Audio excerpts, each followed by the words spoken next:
Hi, I'm Uncle Mark. We'll get right to the video. We're going to take a look at your third brake light, the high mount. This is mounted in the trunk. It's not working, but the other two brake lights are. So it's not a fuse because they're all hooked up to the same fuse. Let's see how we can test it and how we can change it. Let's get right to the video.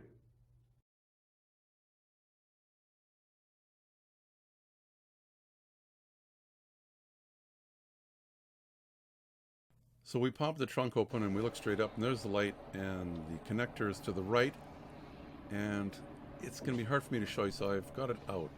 The bottom, that's the top side. This is the bottom side that you'll see. It's clipped in, and if you can just put a little screwdriver between the clip and the little tab in there, this side will be facing down. I know it's facing to the right, but it'll be facing down. And just unhook it just like that. That easy. And then we can continue on. So I've got a test light. I'll put a link in the description if I think of it or can find one. Here's the connector I've undone from the light. Black is ground, the white is your power. So I'm using a T-pin just so I can access the ground. I guess you could use a ground on the car, but then you don't know if the ground on this wire is broken as well. I'm going to have to make sure that I don't short against that. There we go. Now I've got somebody standing on the brake, so I just need to touch this side without touching the ground. I know it looks like I'm pretty close to it, but I'm trying to keep it away from. And it lights the test light, so with the brake on, there's power there. Like I say here, I'm trying not to let them touch. And there's power, so it's not the wire. The wiring integrity is good, the switch is good, coming right up to that. So it's got to be this light. Now this light is basically an LED module, all one piece kind of thing. There's no bulbs in it that are replaceable. So basically just going to have to buy another one. Now here's the socket I'm using. Looks like it's an 8mm socket. I'm using a 1/4" drive. I actually have one of these little thumb drives. It's a ratcheting thing. I'll try and put a link in the description for these. These are handy. They're reversible too. There's this third mount, or whatever you want to call it here, clip that we're undoing. It kind of holds the middle of the light up.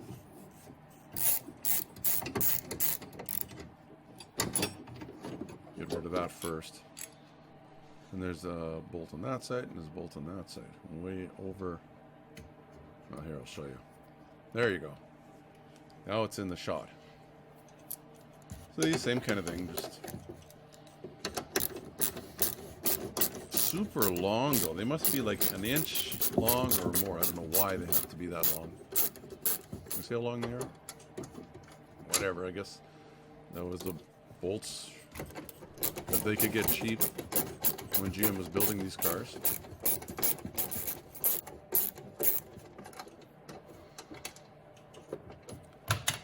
Now there's 3 tabs here. Here, I'll show you from this side. There's one there, and one on top here. So little fingers that are just hooking it on there.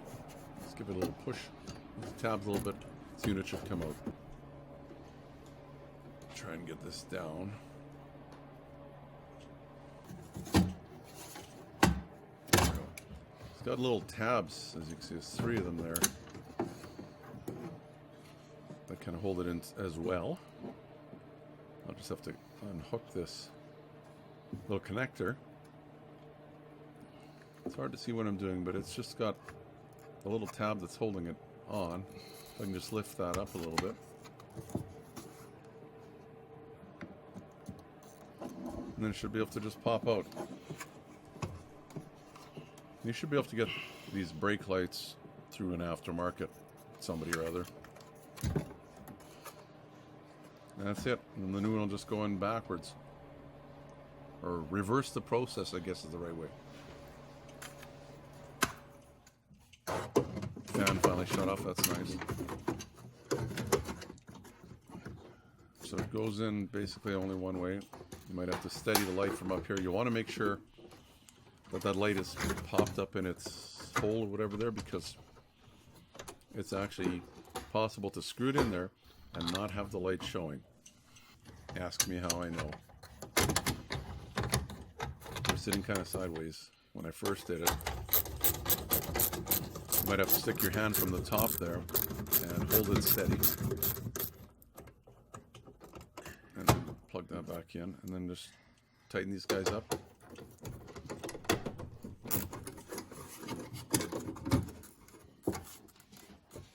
And then this clip goes back in.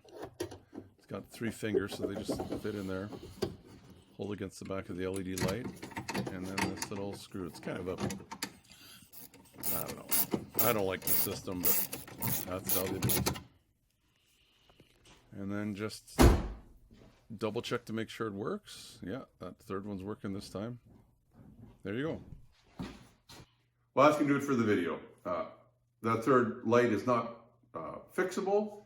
It's an LED thing. You just got to toss it and buy another one if it isn't working. But at least you got to see that if the third light, brake light, is not working, but the other 2 are, it's not a fuse because they're all hooked together. Plus, showed you some ways to test it, and if you accidentally short it out while you're testing it, I'll put a link right here as to where that fuse is. Ask me how I know where that fuse is. Anyway, if you like the video, give me the thumbs up. You can subscribe down in the corner as well. Plus, as you can read from here, more videos on this car. I have a whole playlist on it. Hopefully you'll check that out if you have this same kind of car, and hopefully it's helpful. Until next time, I can barely talk. Uncle Mark saying bye-bye for now. Please subscribe, and you'll get all the notifications. It's easy. The little dog will show you how. Ring the bell. Ring the bell.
A little closer, maybe.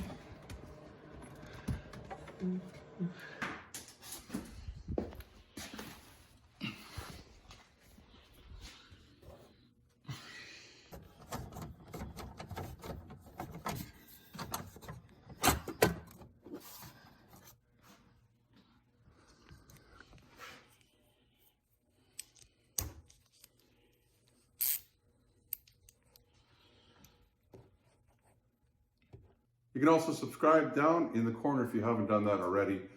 And check out the website. That's going to do it for the video. Hopefully it was